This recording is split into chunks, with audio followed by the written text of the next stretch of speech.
Mercedes SLK 200 on an 05 plate, covered 106,000 miles with a full MOT, no advisories, beautiful wheels and tyres. So it's the Compressor, but it does have the AMG styling on it, which I'll show you on the interior. Twin exhaust pipes out the back. It is a 1.8 auto.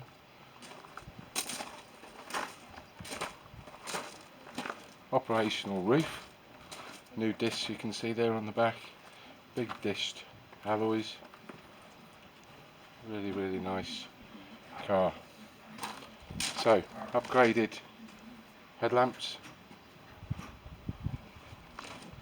it's got leather,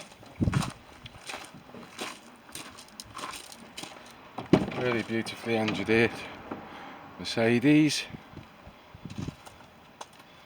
So leather interior, the AMG air scarves in there, AMG badging, AMG on the door cards.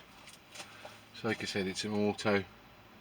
Heated seats, climate control, cruise control, auto lights.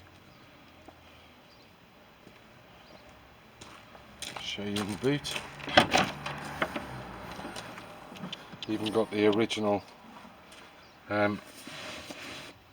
scarf in there. Really nice, very clean example of a supercar